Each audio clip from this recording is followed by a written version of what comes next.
Hola, hola, ¿cómo va? Aquí estamos y en esto de celebrar los 40 años de democracia no es un tema menor. Repensarnos como república, como ciudadanos, en tiempos políticos, en ciudadanos de acción. Hay un disparador e invitados para ayudarnos a pensar, ir y volver. Dale. Si no lo hiciere, Dios y la nación me lo demandan. El doctor Raúl Ricardo Alfonsín ya es el nuevo presidente constitucional de los argentinos.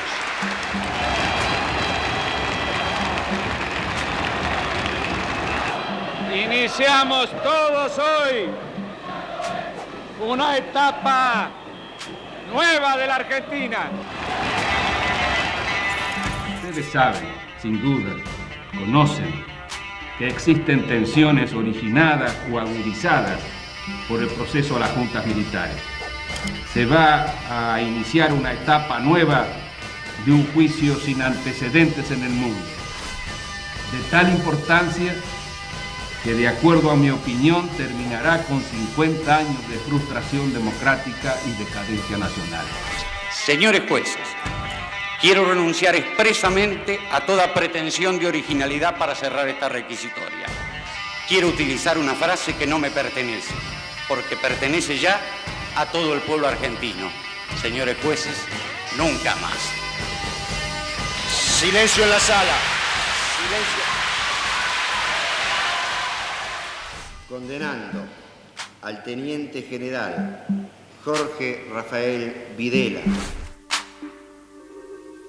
Y así hemos decidido la congelación de precios, tarifas y salarios.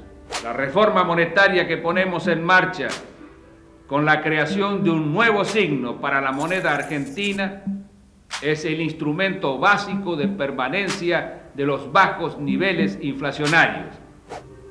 Si el problema económico no es resuelto, la vida política de la nación correrá sin duda serios riesgos. Este grupo no es un grupo golpista, estaba dentro de las normas de la Constitución. Compatriotas, ¡felices Pascuas!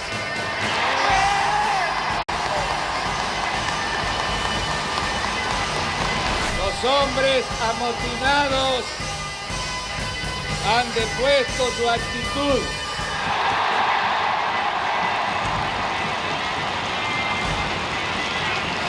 Podemos todos dar gracias a Dios. La casa está en orden y no hay sangre en la Argentina.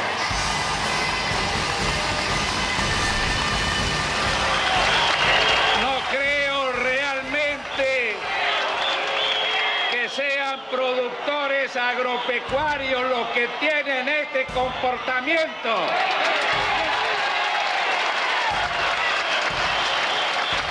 Son los que muertos de miedo se han quedado en silencio cuando han venido acá a hablar en representación de la dictadura.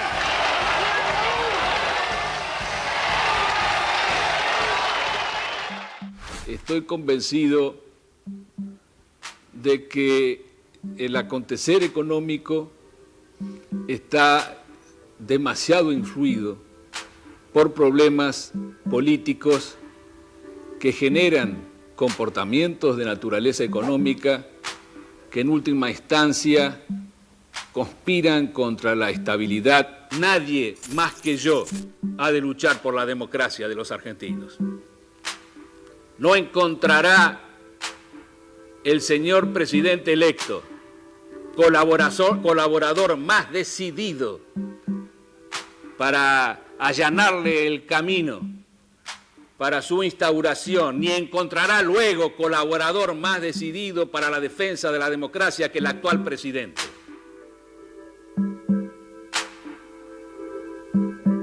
Argentina que se arma y se desarma todo el tiempo. Él es José Ignacio López, testigo privilegiado, no solo en su compromiso periodístico, sino cerca de don Raúl Alfonsín, en su carácter de presidente. ¿Cuántas Argentinas que se arman y se desarman? Se desarman. Sí, y Digo, para los más nuevos, ¿qué hay que contarles? Y mira, para mí es realmente me cuesta comprendernos. Comprendernos. Porque yo estuve, sí, como vos decís, al lado del presidente Alfonsín. Creo que hoy encontrarnos para celebrar los 40 años está bien, está muy bien que lo hagamos, que celebremos, porque la verdad que estamos celebrando que se ha cumplido lo que él predicaba. Él predicó en la campaña el preámbulo de la Constitución, la unidad de los argentinos, y luego trabajó en la construcción. Sentó las bases para, como él decía, y lo volvió a repetir en Chascomús el último día que habló, después de renunciar y después de entregarle la banda y el bastón al doctor Menem. Van a venir 100 años para adelante de la Argentina y se había cumplido lo que él soñaba, que un presidente elegido por el pueblo había entregado el poder a otro presidente elegido por el pueblo. Y hoy estamos celebrando 40 años, que es el periodo más grande de la historia moderna de la Argentina, desde 1912, el periodo más grande de funcionamiento de la democracia. Pero de una democracia que, como el presidente Alfonsín lo dijo el día que, en su último discurso pronunciado en la Casa de Gobierno, cuando se inauguró su busto allí en la Casa de Gobierno, delante de quien era entonces la presidenta de la Nación, la señora Cristina Kirchner, allí él dijo que soñaba, y estábamos en 2008, perdón. En 2008 fue el año anterior a su muerte. Estábamos en el 2008 y él habló de la democracia y habló de las rémoras y de las deudas que tenía esta democracia. Y aquella descripción que él hizo en ese discurso está tan viva, tan presente, tan ahondada, tan profundizada hoy. Y ahí él pidió que los argentinos nos volviéramos a dar la mano, volviéramos a construir, a saber que la política ciertamente que es conflicto y es debate fuerte, crispado, pero también es construcción compartida. Y sin unión nacional, sin la unión nacional, ya lo dijo allí, los problemas económicos están causados precisamente por nuestra falta de... Y yo que, además de participar de eso desde mi lugar, después, con los años, porque él cumplió con eso que dijo recién. Totalmente. Después cumplió con lo que le dijo recién. Usted no va a encontrar, señor presidente, un colaborador Fue un incondicional. Que lo une más, que lo ayude más.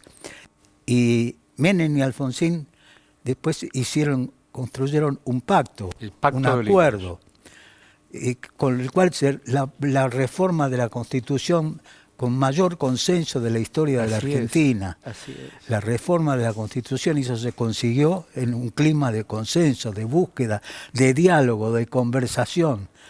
Y hoy lo que está perdido en la Argentina, lo que está perdido es esto. ¿Cuál es tu diagnóstico? Porque en esto de estar desorientados, de no encontrar el rumbo. Por eso yo te digo, tuve ese privilegio de estar con Alfonsín, y después, cuando hace 20 años, 21, 22 años, yo pude estar porque felizmente nos habíamos encontrado, yo estaba trabajando con él, con un hombre al que yo cada vez que puedo lo vuelvo a nombrar, porque los argentinos le debemos mucho. Sí, es Carmelo Angulo Barturén, quien era el representante de Naciones Unidas en la Argentina en el año 2001, y que le propuso desde que llegó en abril de ese año al presidente de la Rúa construir algún espacio para el acuerdo, que escuchó el entonces jefe de gabinete, Cristian Colombo, y con el cual empezamos a trabajar y tratamos, y llegamos tarde.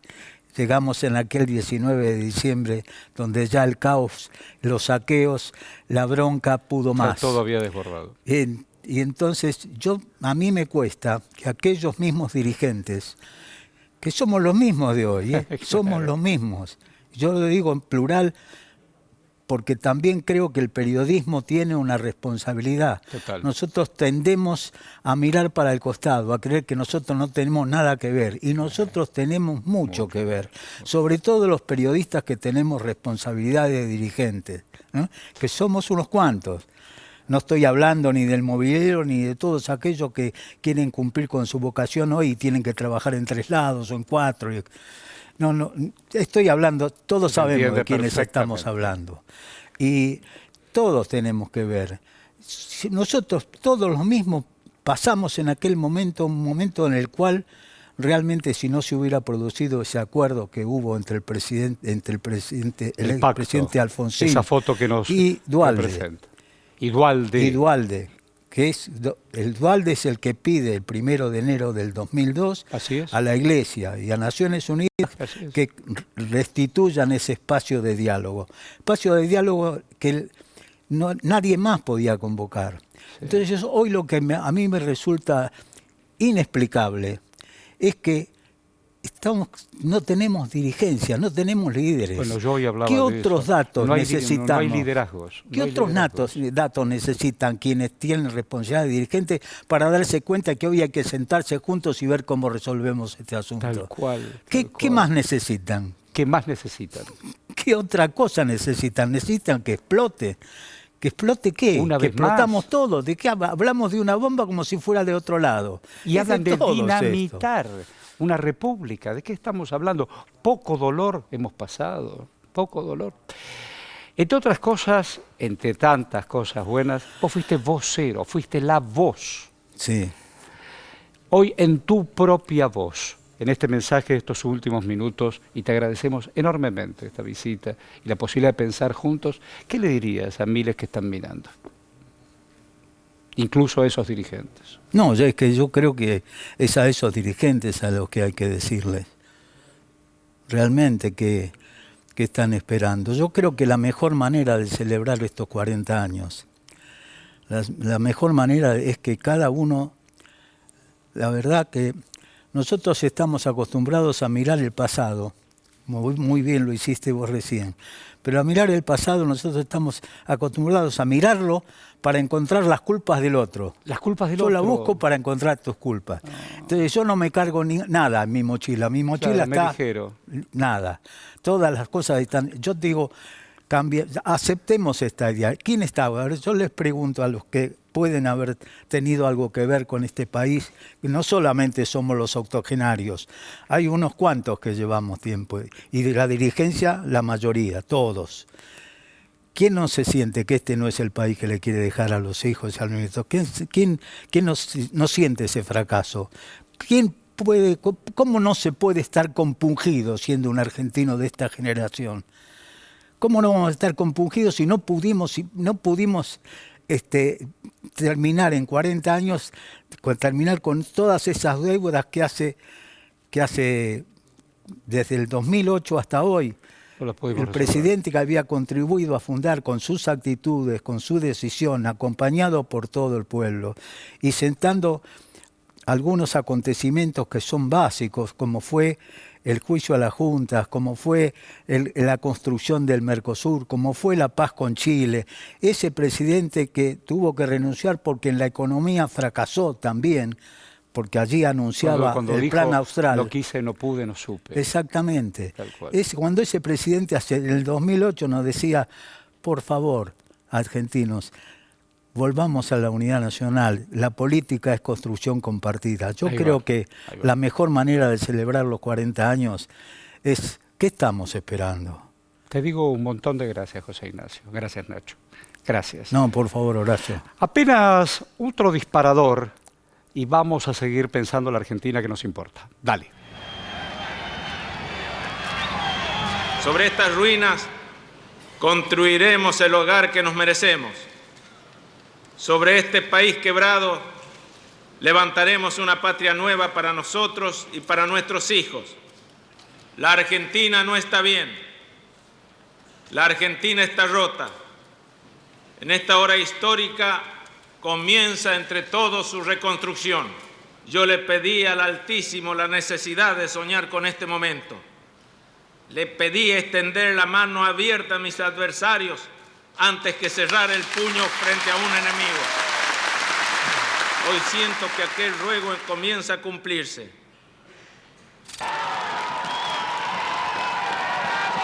No se puede recurrir al ajuste ni incrementar el endeudamiento.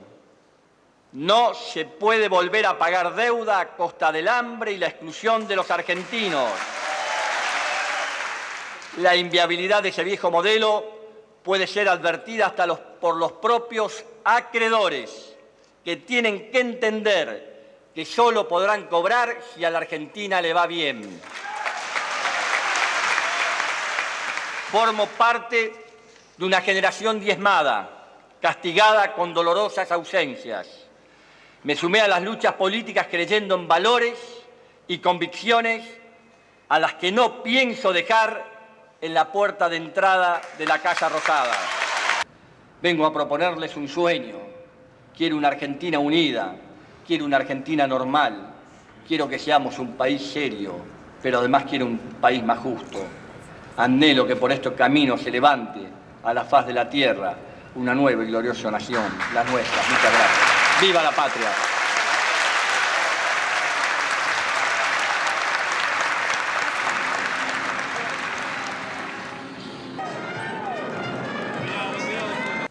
Yo no me engaño, nunca he creído en los triunfos personales e individuales.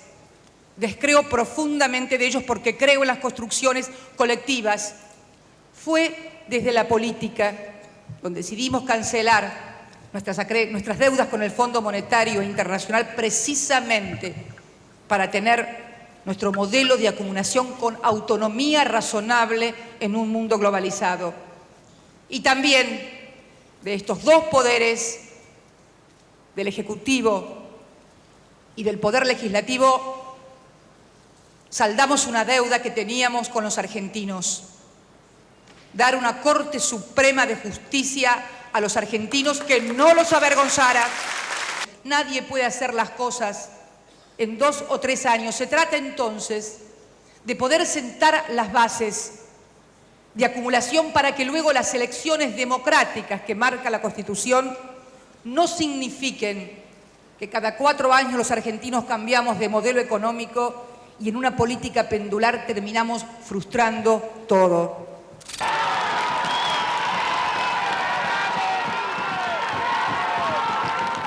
El gobierno saliente tomó una inmensa deuda sin generar más producción con la cual obtener los dólares imprescindibles para pagarla. Tenemos que decirlo con todas las letras. La economía y el tejido social hoy están en estado de extrema fragilidad, como producto de esa aventura que propició la fuga de capitales, destruyó la industria y abrumó a las familias argentinas. El gobierno que acaba de terminar su mandato ha dejado al país en una situación de virtual default. Por momentos siento estar transitando el mismo laberinto que nos atrapó a Néstor y a mí en el año 2003 y del que pudimos salir solo con el esfuerzo del conjunto social.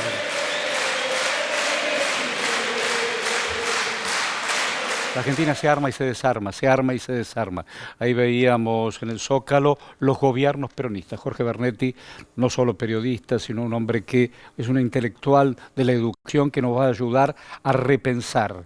Más allá del repaso de hombres, de mujeres, de instantes, de bisagras, ¿desde dónde tengo que mirar la política? Y lo que viene, naturalmente. Yo creo que hay que mirarla desde una perspectiva democrática, pensando que la democracia tiene 40 años de desarrollo ahora, pero que en la Argentina, y es bueno no olvidarlo, empezó en 1916 con Hipólito Yrigoyen y ¿estás hablando el radicalismo, del gobierno democrático o del golpe contra Yrigoyen? Del gobierno democrático que generó el golpe. Y luego de la década infame, del 30 al 43, el acceso del peronismo al poder que le suma a la soberanía política la justicia social. Y luego el golpe del 55. Y ahí tenemos ese largo espacio de dictaduras y gobiernos civiles que culminan en el 73, que es un enorme esfuerzo democrático que se frustró, y obviamente después se frustró por causas internas y por la presión de factores externos, que son lo de las Fuerzas Armadas orientadas de manera conservadora, pero de los grandes sectores de poder económicos. ¿Siempre fueron los mismos los que golpearon en el 76 y los que se subieron al 90? Sí, claro, porque, digamos, los intereses que gobiernan el país, los intereses económicos que gobiernan el país en los 90 son los que habían estado vigentes en el 76. Eso es la gran, la gran tragedia argentina de este gobierno de Menem que, digamos, lleva al país, lo conduce por una vía económica de sometimiento y desigualdad. Y ahí, digamos, continuamos con los 2 años antes del estallido del 2001. Y me parece que hay una drástica recuperación a partir de los gobiernos kirchneristas que tienen un vínculo muy importante, y eso lo decía recién José Ignacio López, simbolizado en el establecimiento del busto de Alfonsín en la Galería de Presidentes de la Casa de Gobierno, entre el gobierno de Alfonsín y los gobiernos kirchneristas. ¿En qué sentido? En el sentido de defender los derechos humanos y culminar, como se ha culminado ahora, o por lo menos de una manera muy avanzada, la transformación de las Fuerzas Armadas. Ahora, hay una lucha muy dura en el país contra las fuerzas económicas que se imponen y azotan al país. Bueno, ahí hay un desafío enorme, pero donde... Digo, vos hablabas de Fuerzas Armadas. En el repaso que hacíamos con Nacho, apareció, claro, el 85, el juicio. El 87, Semana Santa. Aparece Néstor diciéndole a Bendini, proceda, o algo parecido, para bajar el cuadro de Videla. Algo pasó. Sí, bueno, está el tema de los juicios, que es la mayor hazaña del gobierno de Alfonsín, que creo lo que lo coloca y el 2 por 1 en también. la historia.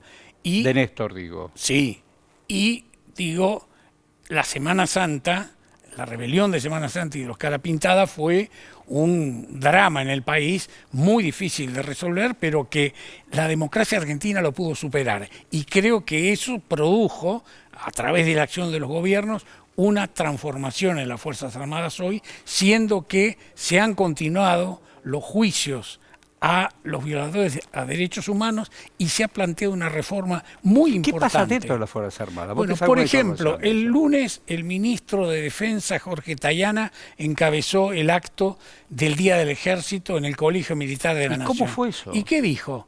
Dijo una cosa muy importante. A ver. El 50% de los efectivos que están en los cuerpos profesionales de las Fuerzas Armadas, o sea, no de las armas combatientes, sino de ingenieros, médicos, enfermeros, etcétera, son mujeres. Y el 25% de los cadetes del Colegio Militar son mujeres también. Las vimos desfilar ahí. Y esto implica un cambio muy importante en el país, en las Fuerzas Armadas, por la presencia de género y por la vigencia de los derechos humanos que fueron, digamos, subrayados en ese discurso y están tan subrayados por el trabajo del gobierno y la estructura estatal en derechos humanos y género en el conjunto de las Fuerzas Armadas. Hay oficinas de género en las unidades militares y donde no hay una oficina de género hay un enlace que se ocupa de ese tema. Es un gran logro de la democracia. Enorme. Enorme. Enorme. Y eso es una tarea en la que, bueno, creo que el ministro Tayana estaba muy comprometido, tuvo un enorme papel la acción de la ministra Nilda Garré, a la que tuve el honor de acompañar, y creo que esto es una política nacional que no creo que discuta a nadie, salvo una minoría que existe. Está demasiado exacerbada alguna minoría, más allá de sus gritos y su grandilocuencia de dinamitar medio país. Digo, los jóvenes lo escuchan atentamente, pero habría que recordarles, más allá de hoy la actualización de la película del juicio, que hubo otras historias. Sí, hubo otras historias horrorosas y hubo otras historias generosas, porque cuando el radicalismo llega al gobierno entre el 16 y el 30, plantea un tema democrático muy importante. El peronismo incorpora de manera sustantiva la justicia social y la defensa de la soberanía. Cuando llegamos, después de todos estos años, al restablecimiento democrático, los valores que se ponen en circulación, muchos de los cuales los impulsó Alfonsín y fueron continuados por los gobiernos, sobre todo, yo creo, por los gobiernos de Néstor y Cristina, y en este gobierno también. Me parece que esos valores tienen que ser rescatados en contra de una corriente que es mundial, que es muy siniestra y que al calor de un proceso cultural y un proceso que los analistas sociales, los psicólogos, los psicoanalistas también examinan junto a los sociólogos, tratan de entender por qué una mayoría o minorías muy activas pueden levantar banderas que van en contra de sus intereses. Aquellos que dicen, quiero que el Estado se mantenga en el sistema jubilatorio o que controle el litio y el petróleo. Y después dice, yo voy a votar a Milei después. Bueno. No es por ahí. Ahí es el problema. Muchísimas gracias, Jorge Bernetti. Al contrario. Y gracias a vos, ya sabés, con democracia todo, sin democracia nada. Hasta la próxima. Chao.